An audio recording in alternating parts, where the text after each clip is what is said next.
दोस्तों PC build करने के बाद या फिर कंप्यूटर को ओवरक्लॉक करने के बाद हमेशा ही उसको प्रॉपर्ली टेस्ट करना चाहिए। तो इसके लिए बहुत सारे डिफरेंट सॉफ्टवेयर्स हैं। ये सॉफ्टवेयर्स आपके कंप्यूटर की मदरबोर्ड को, प्रोसेसर को, रैम को, जीपीयू को प्रॉपर्ली स्ट्रेस टेस्ट करेगा, जिससे उसमें कोई फॉल्ट है कि नहीं ये पता चल जाएगा। देखो बहुत सारे ऐसे सॉफ्टवेयर्स हैं जो ये काम कर सकता है, पर मेरे फेवरेट कुछ 6 सॉफ्टवेयर्स हैं जिनके बारे में आज बात करूंगा। 3 सॉफ्टवेयर्स की मैं बात करूंगा जो सीपीयू, रैम एंड मदरबोर्ड को चेक करेगा, और 3 सॉफ्टवेयर्स की मैं ऐसी बात करूंगा जो आपके ग्राफिक्स कार्ड को चेक करेगा, स्ट्रेस टेस्ट करेगा बेसिकली। तो बेसिकली ये बेंचमार्किंग टूल्स है, इनके बारे में आज हम बात करेंगे। तो चलिए शुरू करते हैं। सबसे पहले हम बात करेंगे सिनीबेंच R23 के बारे में। ये सॉफ्टवेयर आपके कंप्यूटर की रैम, प्रोसेसर एंड मदरबोर्ड को चेक कर सकता है। इस सॉफ्टवेयर से आप सिंगल कोर स्ट्रेस टेस्ट कर सकते हो and multi core stress test भी कर सकते हो।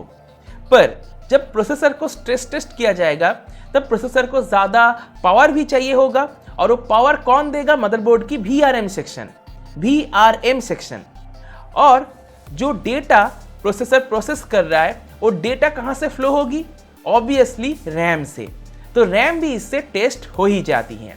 पहले आप चाहो तो सिंगल कोर स्ट्रेस टेस्ट कर सकते हो, फिर आप मल्टी कोर स्ट्रेस टेस्ट कर सकते हो। जब आप सिंगल कोर को करोगे तब प्रोसेसर में ज़्यादा लोड नहीं होगा, ऑब्वियसली एक ही पर्टिकुलर कोर को टेस्ट करेगा। तो अगर आप टास्क मैनेजर में देखोगे तो कुछ परसेंटेज ही लोड यहाँ पर शो करेगा। पर जब भी आप मल्टी कोर स्ट्रेस टेस्ट करोगे तब पूरा का पूरा सीपीयू की जितने भी कोर्स है सब कुछ यूटिलाइज होगा, और प्रोसेसर की लोड टास्क मैनेजर शो करेगा 100%। स्ट्रेस टेस्ट कंप्लीट हो जाने के बाद सिनीबेंच R23 यहाँ पर कुछ नंबर शो करेगा और उस हिसाब से रैंकिंग देगा। ये तो मैंने आपको पहले भी बताया। अगर आपने अभी अभी कंप्यूटर को बिल्ड किया है, फिर आप स्ट्रेस टेस्ट कर रहे हो और देख रहे हो कि जैसे स्ट्रेस टेस्टिंग आप चालू कर रहे हो कंप्यूटर बंद हो जाती है या फिर ब्लू स्क्रीन ऑफ डेथ आ जाती है, इसका मतलब आपके कंप्यूटर में कुछ इशू है। या फिर अगर आपने ओवरक्लॉक किया है, ओवरक्लॉक करने के बाद आप स्ट्रेस टेस्ट कर रहे हो और देख रहे हो कि कंप्यूटर बंद हो जाती है या फिर ब्लू स्क्रीन आ जाती है, इसका मतलब ओवरक्लॉकिंग की स्टेबिलिटी नहीं है। बहुत बार ऐसा भी होता है, कुछ समय सिस्टम चलने के बाद आप जैसे ही कंप्यूटर में कोई लोड असाइन करते हो तो कंप्यूटर बंद पड़ जाती है या फिर ब्लू स्क्रीन आ जाती है। तो ऐसा अगर बार बार किसी पर्टिकुलर सॉफ्टवेयर के साथ आपको हो रहा है, आपके साथ ऐसा हो रहा है, तब आप स्ट्रेस टेस्टिंग देके चेक कर सकते हो कि उस सॉफ्टवेयर में कुछ इशू है या फिर आपके कंप्यूटर में इशू है। सिमिलरली जो सिस्टम आपने बिल्ड किया है या फिर अगर आपने ओवरक्लॉक किया है तो उसमें आप डिफरेंट सॉफ्टवेयर को भी आपको रन करके देखना चाहिए, डिफरेंट सॉफ्टवेयर उसमें स्टेबल रह रही है कि नहीं, कंप्यूटर हर तरह की सिचुएशन में स्टेबल रह रही है कि नहीं। तो ऐसा आप मैन्युअली भी कर सकते हो, मैन्युअली डिफरेंट सॉफ्टवेयर को इंस्टॉल करके ट्राई कर सकते हो। पर इसके लिए भी एक बेंचमार्किंग टूल है जिसका नाम है पीसी मार्क। ये डिफरेंट सॉफ्टवेयर को आपके कंप्यूटर में रन करेगा और चेक करेगा कि कंप्यूटर हर सिचुएशन में स्टेबल है कि नहीं। रोजमर्रा की जिंदगी में हम जितने भी सॉफ्टवेयर्स को यूज करते हैं उन सॉफ्टवेयर्स के साथ आपके कंप्यूटर की स्टेबिलिटी ये पीसी मार्क टूल चेक कर देगा। इस सॉफ्टवेयर को यूज करना भी काफी आसान है, आपको सिंपली इंस्टॉल कर लेना है, फिर इसको रन करना है। जब आप रन करोगे तब अगर आप टास्क मैनेजर को ओपन करके देखोगे तो वहाँ पर लोड डिफरेंट समय पे डिफरेंट होगा, क्योंकि डिफरेंट सॉफ्टवेयर के साथ आपके कंप्यूटर की स्टेबिलिटी को चेक कर रहा है। तो इसको लेके घबराना नहीं है। आपको हमेशा ऐसा नहीं देखना है कि आपके कंप्यूटर में लोड 100% रह रही है कि नहीं। जब बेंचमार्किंग सॉफ्टवेयर है उसके ऊपर छोड़ दो, ये सब कुछ टेस्ट कर देगा, फिर आपके सामने रिजल्ट आ जाएगा। इसी के साथ दोस्तों अगर आपको एक ऐसा टूल चाहिए जो आपके प्रोसेसर को, आपके कंप्यूटर के प्रोसेसर को कुछ आधा घंटा, 1 घंटा, 2 घंटे तक 100% लोड पे चलाए, तब आप प्राइम 95 का भी यूज़ कर सकते हो। ये भी एक टूल है प्राइम 95। जितना टाइम तक ये टूल ऑन रहेगा उतने टाइम तक ही आपके सिस्टम में जो लोड है वो 100% रहेगा। जब तक ये टूल ऑन रहेगा तब तक आपके सीपीयू पे लोड 100% रहेगा। तो इससे सीपीयू की, रैम की, मदरबोर्ड की टेस्टिंग हो ही जाती है प्रॉपर्ली। और अगर आपको टेम्परेचर को टेस्ट करना है कि कितने टाइम चलने के बाद आपके कंप्यूटर की टेम्परेचर कितना होता है, उसके लिए भी आप इस टूल का यूज़ कर सकते हो।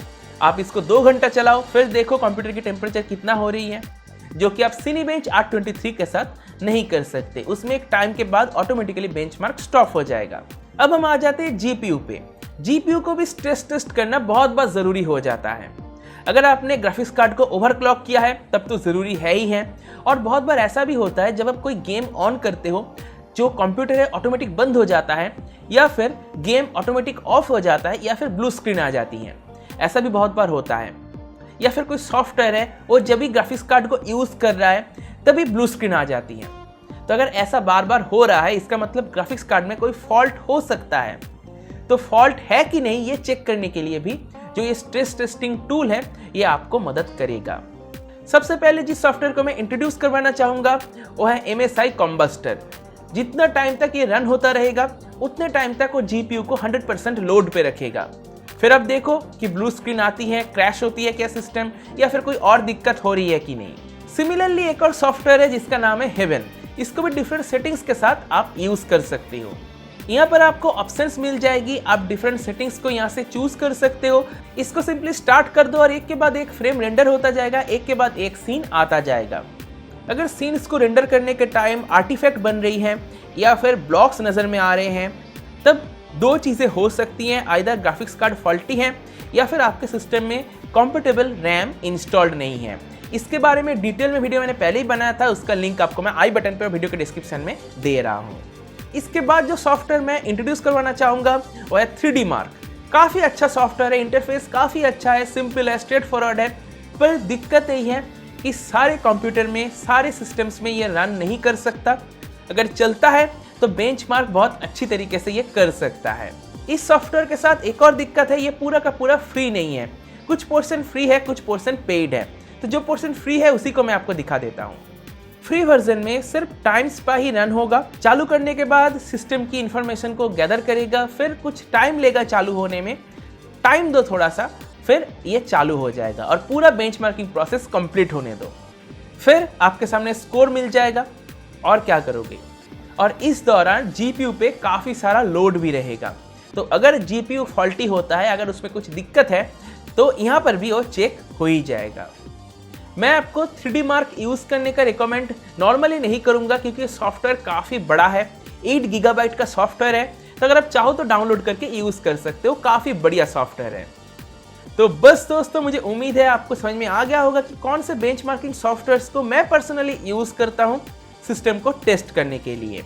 तो इसी के साथ दोस्तों आज की इस वीडियो को मैं यहीं पे समाप्त करता हूँ। मुझे उम्मीद है आपको वीडियो कहीं पसंद आया होगा। अगर आपको वीडियो पसंद आया तो वीडियो को लाइक करो, अपने दोस्तों के साथ शेयर करो।